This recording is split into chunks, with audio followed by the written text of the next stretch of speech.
എൻ്റെ പേര് മിനി രാജൻ. വീട് ചാലക്കുടി മേലൂരാണ്. ഞാൻ ആദ്യമായിട്ട് 2019 കൃപാസനത്തിൽ വന്നത്.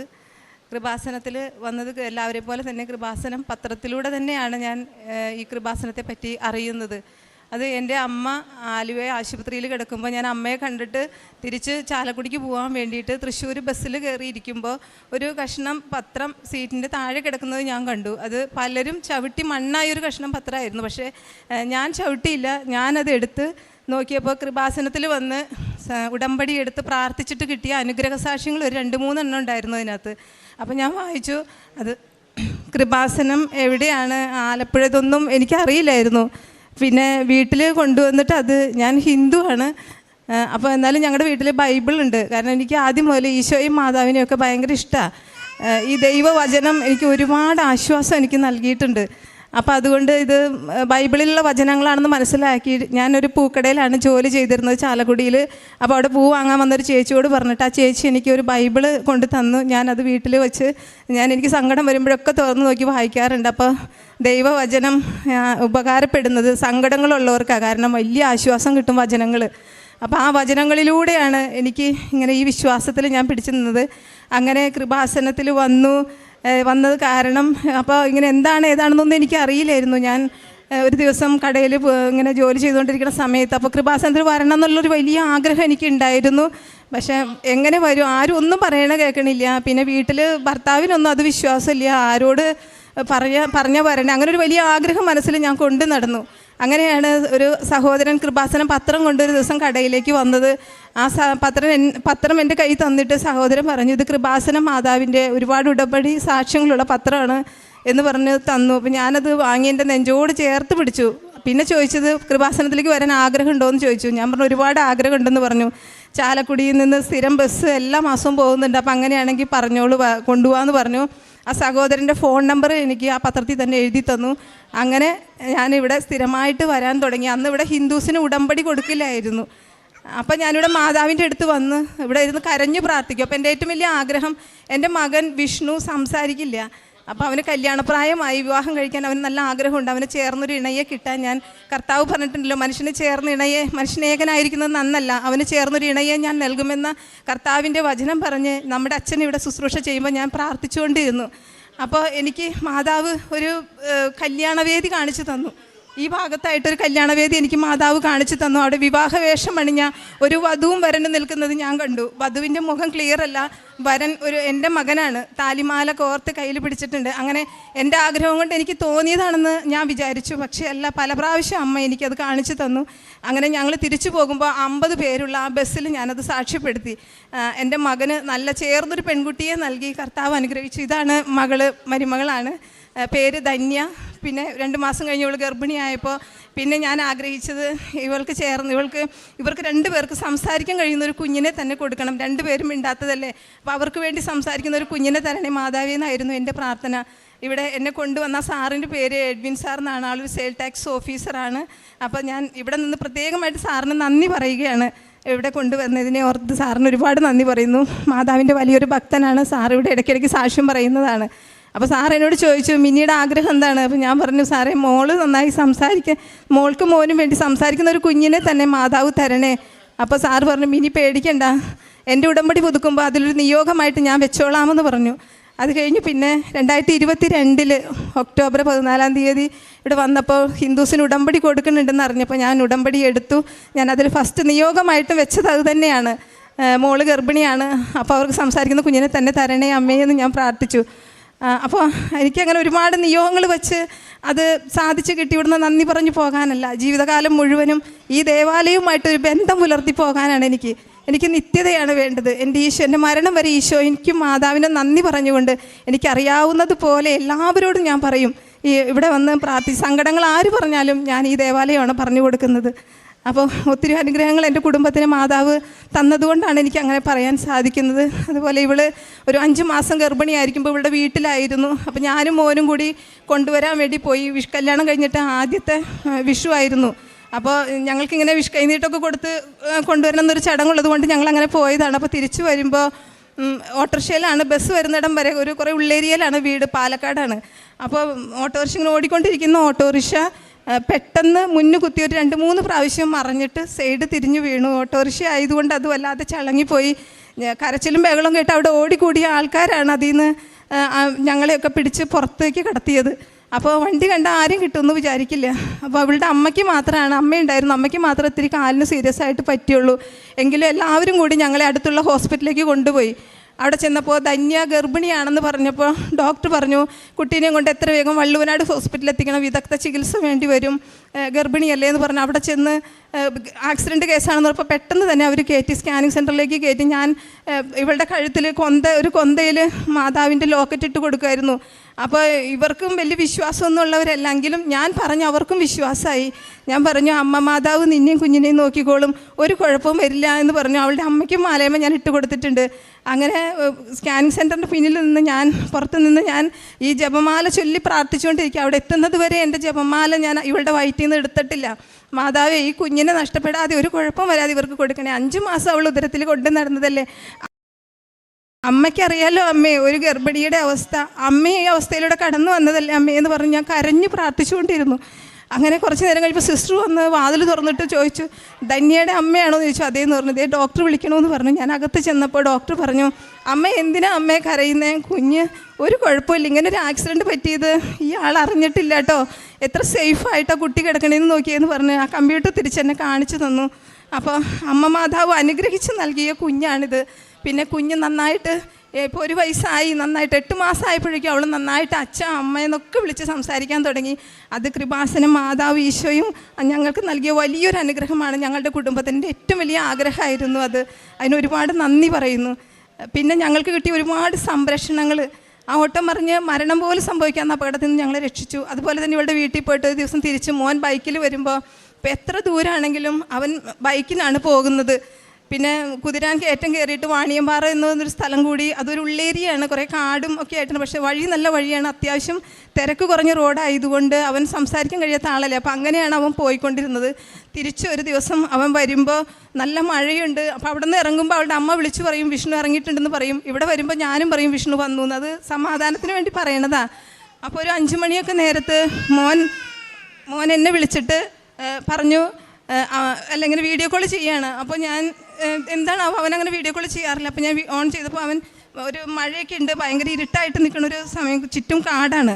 അപ്പോൾ ഞാൻ എന്തേന്ന് ചോദിച്ചപ്പോൾ അവൻ ഇങ്ങനെ വണ്ടി ഇങ്ങനെ കൈകൊണ്ട് കാണിക്കുന്നുണ്ട്. അപ്പോൾ എന്തേന്ന് ചോദിച്ചപ്പോൾ എനിക്കൊന്നും മനസ്സിലാവണില്ല.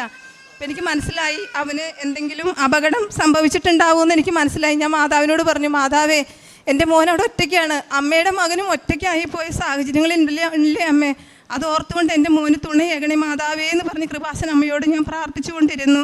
ഫിലിപ്പിയർ 4:13 വചനം, എന്നെ ശക്തനാക്കുന്നവനിലൂടെ എനിക്കെല്ലാം ചെയ്യാൻ സാധിക്കും. ഈ വചനം പറഞ്ഞ് ഞാൻ പ്രാർത്ഥിച്ചു, എൻ്റെ മോനെ ശക്തിപ്പെടുത്തണം, അവനെ ഭയപ്പെടുത്തരുതേ മാതാവേ, ആരുമില്ല അവിടെ. അങ്ങനെ കുറച്ച് നേരം കഴിഞ്ഞ് വീണ്ടും അവൻ എന്നെ വിളിക്കുമ്പോൾ അവൻ്റെ അടുത്തൊരു ചേട്ടനുണ്ട്. ഞാൻ പറഞ്ഞു, ചേട്ടാ അതെൻ്റെ മോനാണ്, ഞങ്ങളുടെ വീട് ചാലക്കുടിയാണ്, അവൻ ഭാര്യയുടെ വീട്ടിൽ പോയിട്ട് വരുന്നതാണ്, സംസാരിക്കാൻ കഴിയാത്ത ആളാണ് സാറേ, അവനെ ഒന്ന് ഹെൽപ്പ് ചെയ്യണം കേട്ടോ ചേട്ടാന്ന് പറഞ്ഞു. അപ്പോൾ ആൾ പറഞ്ഞു, അമ്മ പേടിക്കണ്ട, വണ്ടിക്ക് എന്താ പറ്റിയെന്ന് എനിക്കറിയില്ല, ഞാൻ വെറുതെ ഇങ്ങനെ നടന്നു വന്നതാണ്, എൻ്റെ വീട് കുറച്ച് നീങ്ങിയിട്ടാണ്, ഫോണൊന്നും എടുത്തിട്ടില്ല, വീട്ടിൽ പോയി ഫോൺ എടുത്തിട്ട് ഞാൻ വർക്ക്ഷോപ്പിലേക്ക് ഒന്ന് വിളിച്ച് നോക്കട്ടെ എന്ന് പറഞ്ഞു. അപ്പോൾ എനിക്കൊരു സമാധാനമായി. കുറച്ച് കഴിഞ്ഞ് അവൻ വീണ്ടും വീഡിയോ കോൾ ചെയ്യുമ്പോൾ ഒരു 5-6 പേരുണ്ട്. അവർ പറഞ്ഞു, വണ്ടിയുടെ ഓയിൽ തീർന്നു പോയതാണെന്ന് തോന്നണേ, ഞങ്ങൾ മെക്കാനിക്കിനെ വിളിച്ചിട്ടുണ്ട്, ആളിപ്പോൾ വരും, പേടിക്കണ്ട, ഇനിയിപ്പോൾ എന്തൊക്കെ സംഭവിച്ചാലും മോനെ വീട്ടിലെത്തിക്കുന്ന കാര്യം ഞങ്ങൾ ഏറ്റെന്ന് പറഞ്ഞു. അപ്പോൾ അവിടെ ഈശോയും മാതാവും ഒരുപാട് ഞങ്ങളെ സംരക്ഷിച്ചിട്ടുണ്ട്. ഒരുപാട് എൻ്റെ മോനെ ഈശോ മാതാവും സഹായിച്ചു, ഒരുപാട് സംരക്ഷിച്ചു എന്നുള്ളതിൻ്റെ വലിയൊരു തെളിവാണ്. അത് ആരും ഇല്ലാതെ ഒറ്റപ്പെട്ടു പോയ സമയത്ത് സഹായത്തിനായിട്ട് ഒരു പരിചയമില്ലാത്ത സ്ഥലത്ത് എത്രയോ പേരവിടെ എത്തി. അപ്പോൾ ഈശോയ്ക്കും മാതാവിനും കോടാനുകോടി നന്ദി പറയുകയാണ്. പിന്നെ എൻ്റെ മോന് ഒരു വാഹനം, കാർ ഓടിക്കാനുള്ള ലൈസൻസ് എടുക്കണം എന്നുള്ള ഭയങ്കര ആഗ്രഹം ഉണ്ടായിരുന്നു. അപ്പോൾ കൂടുതലും ഇവളുടെ വീട്ടിലേക്ക് 2 പേരും ഇണ്ടാത്തതുകൊണ്ട് ഞങ്ങൾ ആരെങ്കിലും പോകുമ്പോൾ ഒത്തിരി ദൂരമാണ്, ഒരുപാട് വണ്ടിക്കാശാവും. അപ്പോൾ അവൻ 8 വർഷമായിട്ട് ബൈക്ക് ഓടിക്കുന്ന ആളായതുകൊണ്ട് റോഡ് നിയമങ്ങളൊക്കെ നന്നായിട്ട് അറിയുന്ന ആളാണ്.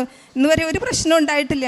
അങ്ങനെ ഞങ്ങൾ ഡ്രൈവിംഗ് സ്കൂളിനെ സമീപിച്ചപ്പോൾ സാറ് പറഞ്ഞു, അതിനെന്താ വിഷ്ണുവിനെ പഠിപ്പിക്കാം, പക്ഷേ അത് വാഹനമായിട്ട് കാറുമായിട്ട് അവനൊരു ടച്ച് വേണം, എങ്ങനെയാണ് ഡ്രൈവിങ് എന്നുള്ളത് അവനൊന്ന് അറിഞ്ഞിരിക്കണമെങ്കിൽ ഞാൻ പഠിപ്പിച്ച് ലൈസൻസ് കൊടുക്കാമെന്ന് പറഞ്ഞു.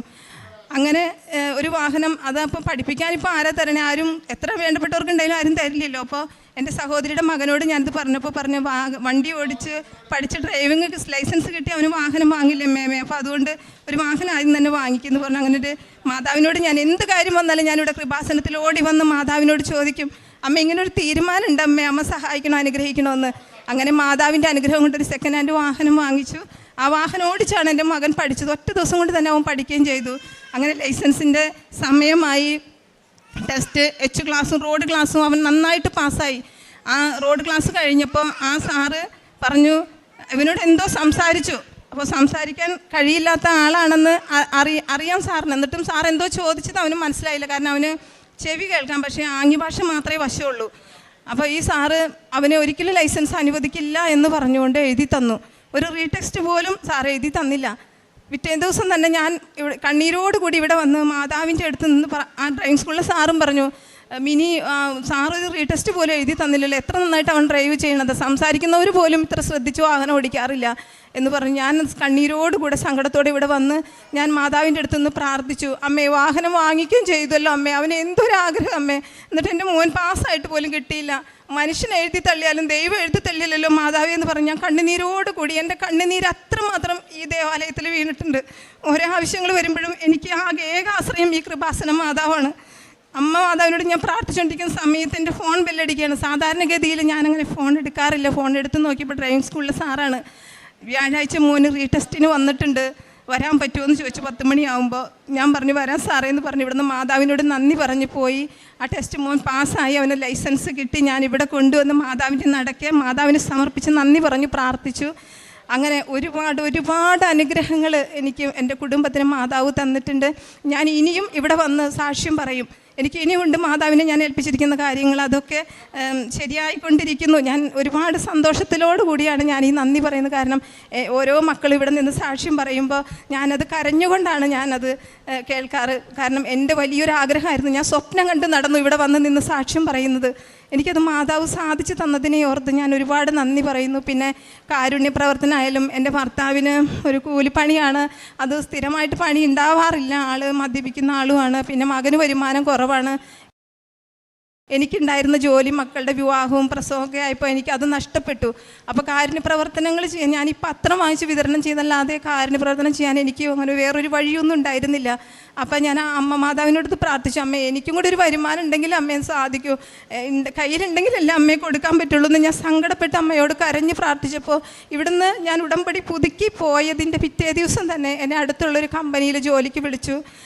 അവിടെ ഭക്ഷണം ഉണ്ടാക്കുന്ന ആ സെക്ഷനിലാണ് കിട്ടിയത്. അപ്പോൾ എനിക്കത് വളരെ സന്തോഷമാണ്. കാരണം അവിടെ ജോലി ചെയ്യുന്ന സമയത്ത് മറ്റ് ശല്യങ്ങളൊന്നുമില്ല. എനിക്ക് നമ്മുടെ അച്ഛൻ്റെ ശുശ്രൂഷകളൊക്കെ കണ്ട് പ്രാർത്ഥിക്കാൻ പറ്റും, സാക്ഷ്യങ്ങൾ കേൾക്കാൻ പറ്റും, മറ്റ് ശല്യങ്ങളൊന്നുമില്ല. ഭക്ഷണം കഴിക്കുന്ന നേരമാകുമ്പോൾ മാത്രമേ സാർമാർ അവിടേക്ക് വരുള്ളൂ. അപ്പോൾ അതും വലിയൊരു അനുഗ്രഹമാണ്. പിന്നെ ഞാൻ അതിന് ശേഷം മെഡിക്കൽ കോളേജ് ആശുപത്രിയിൽ, തൃശ്ശൂർ മെഡിക്കൽ കോളേജ് ആശുപത്രിയിൽ പോയി. വീട്ടിൽ നിന്ന് ഭക്ഷണം വെച്ച് കൊണ്ടുപോകാൻ പറ്റുന്നൊരു സാഹചര്യമില്ല. 2 കുഞ്ഞു മക്കളുണ്ട്, വയസ്സായ അമ്മയുണ്ട്. അപ്പോൾ ഞാൻ അവർക്ക് പോയിട്ട് എന്നെക്കൊണ്ടാവുന്നത് പോലെ ഞാനത് കൂട്ടി വെച്ച് ഞാനത് കൊണ്ടുപോയിട്ട് അവിടെ രോഗികൾക്ക് ഭക്ഷണത്തിന്, ഒരു നേരത്തെ ഭക്ഷണത്തിന് അത് എത്ര പേർക്ക് കൊടുക്കാൻ പറ്റും അത്രയും പേർക്ക് ഞാനത് കൊടുക്കും. പത്രവും കൊടുക്കും. പത്രം കൊണ്ടുപോകണത് എൻ്റെ വീട്ടിൽ ഞാൻ തിരി കത്തിച്ച് വെച്ച് ഉടമ്പടി തൈലും ഉപ്പും തേനും എടുത്ത് വെച്ച് ഉപ്പും തൈലൊക്കെ അതിനകത്ത് ലേശം പുരട്ടി പ്രാർത്ഥിച്ച്, ഇത് ഞാൻ അറിഞ്ഞത് എനിക്ക് ഇത്ര അനുഗ്രഹങ്ങൾ കിട്ടിയത് ഒരു കഷ്ണം പത്രത്തിൽ നിന്നാണ്. ഈ പത്രം ഇത് കിട്ടുന്നവർക്ക് ഉപകാരപ്പെടണം അമ്മ, ഇത് ഉപകാരപ്പെടുന്നവരെ തന്നെ എനിക്ക് കാണിച്ചു തരണം അമ്മ, എങ്ങനെയെങ്കിലും കൊടുത്ത് അവസാനിപ്പിക്കണമെന്ന് എനിക്കില്ല. ഈ പത്രം കൊണ്ട് ഉപകാരം കിട്ടുന്നവർ, രോഗികൾ, വേദനിക്കുന്നവർ, കടബാധ്യതയുള്ളവർ, അങ്ങനെ ഒരുപാട് വേദന അനുഭവിക്കുന്ന മക്കളെ തന്നെ അമ്മ എനിക്ക് കാണിച്ചു തരണേ എന്ന് പ്രാർത്ഥിച്ചിട്ടാണ് ഞാൻ പോകുന്നത്. അതുപോലെ തന്നെ പത്രം കൊടുക്കുമ്പോഴേ എനിക്ക് ഒരു നാണമില്ല, ഞാൻ അവരുടെ നെറ്റിയിൽ കൈവച്ച് പ്രാർത്ഥിച്ചിട്ട് കൊടുക്കും. ഇത് അനുഗ്രഹമുള്ള പത്രമാണ്, നിങ്ങളെ അനുഗ്രഹിക്കും, ഇത് വായിച്ച് പ്രാർത്ഥിക്കണം. എന്ത് വിഷമമുണ്ടെങ്കിലും അമ്മയോട് പ്രാർത്ഥിച്ചാൽ മതി, ഞാനും പ്രാർത്ഥിക്കാം കേട്ടോ, കൃപാസനം വരെ പറ്റുമ്പോഴൊന്ന് പോകണമെന്ന് പറഞ്ഞ് ഞാൻ കൊടുക്കണത്. അപ്പോൾ അവർ തൊഴുതിട്ട് വാങ്ങിക്കുന്നവർ വരെയുണ്ട്. കോളേജ് വിട്ട് കുട്ടികൾ പോണ കണ്ടപ്പോൾ ഞാനത് നോക്കി നിന്ന് മക്കളുടെ കയ്യിൽ കൊടുത്തു, മക്കളെ നിങ്ങൾക്ക് നല്ലൊരു ഭാവി ഉണ്ടാവും, ഇത് വെച്ച് പ്രാർത്ഥിക്കണം, പഠിക്കാൻ നന്നായിട്ട് മാതാവ് പഠിക്കാനുള്ള കൃപ തരും, നല്ല മേഖലയിൽ മാതാവ് എത്തിക്കും. അങ്ങനെ ആ മക്കളുടെ നെറ്റിൽ കൈവച്ച് ഞാൻ പ്രാർത്ഥിക്കും.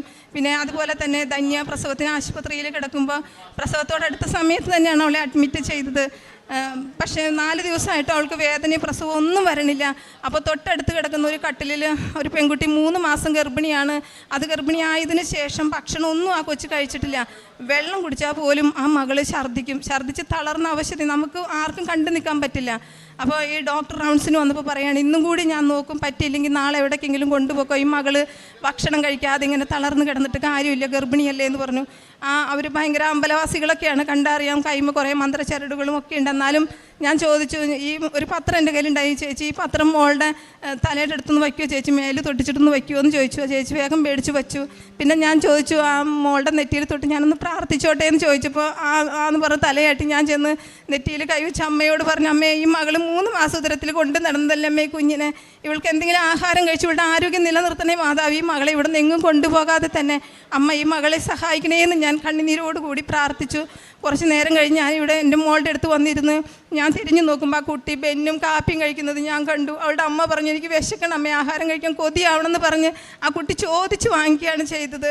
അപ്പോൾ അമ്മ മാതാവ് നൽകിയ വലിയ അനുഗ്രഹത്തിന് ഞാൻ നന്ദി പറയുന്നു, ഒരുപാട് നന്ദി. എൻ്റെ ഭവനത്തിനും എനിക്കും എൻ്റെ കുടുംബത്തിനൊക്കെ തന്ന അനുഗ്രഹങ്ങൾക്ക് കോടാനുകോടി നന്ദി പറയുന്നു. യേശുവേ നന്ദി, യേശുവേ സ്തുതി, യേശുവേ സ്തോത്രം. വലിയൊരു ദൈവാനുഭവത്തിൻ്റെ മനോഹരമായൊരു സാക്ഷ്യം ഇപ്പോൾ ഈ സഹോദരി പറയുന്നുണ്ട്. നിങ്ങൾ ഈ സാക്ഷ്യം വ്യക്തമായിട്ട് ഇവിടെ നിന്ന് കേട്ടിട്ടുണ്ടെങ്കിൽ വ്യക്തമാണ്. ഈ പത്രം, അതായത് ഒരു കഷ്ണം പത്രം ഏതാണ്ട് ചവിട്ടി വളരെ നിൽക്കുന്നൊരു സാഹചര്യത്തിൽ അത് വായിച്ച് ഇങ്ങോട്ട് വന്നു എന്നാണ് ഈ സാക്ഷ്യത്തിൽ ഈ സഹോദരി പറയണത്. ഒപ്പം പറയുന്നുണ്ട്, ബൈബിള് വായിക്കുന്നത് ബുദ്ധിമുട്ടുണ്ടാകുന്നവരല്ലേ ബൈബിള് വായിക്കേണ്ടതെന്നൊക്കെ പറയുന്നുണ്ട്. അപ്പം ഒരു ക്രിസ്തീയ വിശ്വാസത്തിൽ ഔദ്യോഗികമായിട്ട് ഉൾപ്പെടാത്ത ഒരു സഹോദരിയാണ്. ഇപ്പം തന്നെ ഇവിടെ ഈ സാക്ഷ്യം പറയുമ്പോൾ തന്നെ ഒരു 2-3 വചനങ്ങൾ ഓൾറെഡി ഇതിൽ പറയുന്നുണ്ട്. ഫിലിപ്പിയുടെ 4:13 മനുഷ്യൻ ഏകനായിരിക്കുന്ന നന്നല്ല എന്നൊക്കെ പറയുന്ന വചനമൊക്കെ കോട്ട് ചെയ്തിട്ടാണ് ഈ സാക്ഷ്യം പറയുന്നതെന്നുള്ളത് തന്നെ വലിയൊരു അനുഗ്രഹം തന്നെയാണ്. പിന്നീട് പറയാനുണ്ട്, എനിക്ക് ലഭിച്ച അനുഭവം ഞാൻ ആദ്യം 50 പേരടങ്ങിയ ഒരു ബസ്സിൽ ഞാൻ സാക്ഷ്യപ്പെടുത്തി എന്നാണ് പറയണത്. അപ്പോൾ എന്തുകൊണ്ട് സാക്ഷ്യപ്പെടുത്തണമെന്നുള്ള ഒരു വലിയൊരു ബോധ്യം ഈ സഹോദരിക്കുണ്ട്. രണ്ടാമത്തേത്, നിത്യത എന്നൊരു വാക്കും ഈ സഹോദരി സാക്ഷ്യപ്പെടുത്തുമ്പോൾ ഉപയോഗിക്കുന്നുണ്ട്. അപ്പോൾ എന്താണ് ഉടമ്പടിയുടെ അൾട്ടിമേറ്റ് ലക്ഷ്യമെന്നുള്ള കാര്യവും വലിയൊരു ബോധ്യതലത്തിലേക്ക് എത്തിച്ചേരാനായിട്ട് ഈ സഹോദരിക്ക് സാധിച്ചിട്ടുള്ളതാണ്. അത് ഈ ഉടമ്പടി സാക്ഷ്യത്തിൽ തന്നെ ഒരു ഗ്രേഡ് കൂടിയ സാക്ഷ്യങ്ങളാണത്. കാരണം നമ്മളിവിടെ പറഞ്ഞു കൊടുക്കുന്നതിനേക്കാളപ്പുറം ഉടമ്പടി ആരാധനയിലൂടെയും എന്തിന് പത്രം കൊടുക്കുന്നു, അപ്പം കൊടുക്കുന്നവരെയൊക്കെ ഞാൻ തലക്കൈ വെച്ച് പ്രാർത്ഥിച്ചിട്ടൊക്കെയാണ് കൊടുക്കുന്നത്. എനിക്ക് ലഭിച്ച അനുഗ്രഹം എല്ലാവർക്കും ലഭിക്കണമെന്നുള്ള ആഗ്രഹം. അപ്പോൾ എന്തിനാണ് പത്രം കൊടുക്കേണ്ടതെന്നുള്ള വലിയൊരു ബോധ്യവും ദൈവാനുഗ്രഹത്താൽ ഈ മകൾക്ക് ലഭിച്ചിട്ടുണ്ട്. പലരും അവിടെ ഇവിടെയൊക്കെ വെച്ച് മറക്കുകയും ഇട്ടിട്ട് പോവുകയൊക്കെ ചെയ്യുമ്പം ഇതിൻ്റെയൊക്കെ പിന്നിൽ വലിയൊരു ശക്തി ഉണ്ടെന്നുള്ളൊരു തിരിച്ചറിവ് ലഭിക്കുന്നുണ്ട്. അതിൻ്റെ ഭാഗമായിട്ട് തന്നെയാണ് പിന്നെ ജീവിതത്തിൽ നടക്കുന്ന എല്ലാ കാര്യങ്ങളും, ഏറെ പ്രത്യേകിച്ച് ഒരു കുഞ്ഞിനെ ലഭിച്ചതും കുഞ്ഞിന് സംസാരിക്കുവാനായിട്ട്, അതായത് മകന് സംസാരിക്കുവാനൊക്കെ പറ്റില്ല. അപ്പോൾ സ്വാഭാവികമായിട്ടും കുഞ്ഞിനും അങ്ങനെ ഒരു കുറവുണ്ടാകുമോ എന്നുള്ളൊരു ഭയവും അതിൻ്റെ ഭാഗമായിട്ട് ഇവിടെ ഒന്ന് പ്രാർത്ഥിച്ച് കുഞ്ഞിപ്പം ഭയങ്കര ശക്തമായിട്ട് ഇപ്പം ഇവിടെ കുറച്ച് മുമ്പ് സാക്ഷ്യം തുടങ്ങുമ്പോൾ ഉണ്ടായിരുന്നു. അപ്പം അങ്ങനെ മാതാവ് കൂടെ ഉണ്ടെന്നുള്ള വലിയൊരു അനുഭവം ഉണ്ട്. ആ അനുഭവത്തിൻ്റെ നിറവിലാണ് ഇങ്ങനെ ഹൃദയം നിറഞ്ഞ് സാക്ഷ്യം പറയുന്നത്. അതിൽ വചനത്തിൻ്റെ വെളിച്ചമുണ്ട്. വചനമൊക്കെ കോട്ട് ചെയ്താണ് ഈ സഹോദരി സംസാരിക്കുന്നത്. അപ്പോൾ വിശ്വസിക്കുന്നവരോടൊപ്പം അടയാളങ്ങൾ ഉണ്ടാകുമെന്ന് പറയുന്ന വചനത്തിൻ്റെ മറ്റൊരു വലിയൊരു സാക്ഷ്യം കൂടി ഇപ്പം നമ്മൾ കേൾക്കുവാനായിട്ട് ഇടവന്നു. അതിൽ ഏറെ പ്രത്യേകിച്ച് അവരുടെ കുടുംബത്തിലും സ്നേഹമൊക്കെ കൂടുതൽ ഉണ്ടാകുവാനായിട്ടും പ്രാർത്ഥന സഹായിച്ചു എന്നതാണ്. അപ്പോൾ സ്വാഭാവികമാണ്, നമ്മൾ ദൈവത്തിനോട് ചേർന്ന് നിൽക്കുമ്പോൾ ദൈവത്തിൻ്റെ സാന്നിധ്യത്തിൻ്റെ ഏറ്റവും വലിയ അടയാളമെന്ന് പറയുന്നത് സമാധാനമാണല്ലോ. അത് നമ്മുടെ ജീവിതത്തിൽ കടന്നു വരിക തന്നെ ചെയ്യും. അപ്പോഴും പറയാനുണ്ട്, നമ്മുടെ ജീവിതത്തിൻ്റെ സാഹചര്യത്തിൽ കുറച്ചാണെങ്കിലും കൂട്ടിവെച്ച് ഞാൻ മറ്റുള്ളവർക്ക് ഭക്ഷണത്തിനൊക്കെ നൽകുമെന്ന് പറയുമ്പം ഈ ഇല്ലായ്മയിൽ നിന്ന് നമ്മളിങ്ങനെ കൂട്ടിവെച്ച് ദൈവത്തിന് വേണ്ടി ദൈവത്തിൻ്റെ നാമത്തിൽ വിശ്വാസത്തോടെ ചെയ്യുമ്പം ഉറപ്പായിട്ടും ദൈവം ജീവിതത്തിൽ ഇടപെടുക തന്നെ ചെയ്യും. പരിശുദ്ധ അമ്മ ഇനിയും അവസാനം പറയുന്നുണ്ട്, ഇനിയും സാക്ഷ്യം പറയാനായിട്ട് ഞാൻ വരുമെന്നുള്ളത്. ഇതൊരു പ്രത്യാശയോടെ സംസാരിക്കാൻ പറ്റുന്നത് തന്നെയാണ് ഏറ്റവും വലിയ അനുഗ്രഹവും. അപ്പം ഏറെ പ്രത്യേകിച്ച് ഈ അമ്മയുടെ ഈ സഹോദരിയുടെ ജീവിതത്തിൽ ദൈവം നൽകിയ എല്ലാ അനുഗ്രഹങ്ങൾക്കും നമുക്ക് നിറഞ്ഞ കരങ്ങളടിച്ച് ദൈവത്തിൻ്റെ നാമം മഹത്വപ്പെടുത്താം.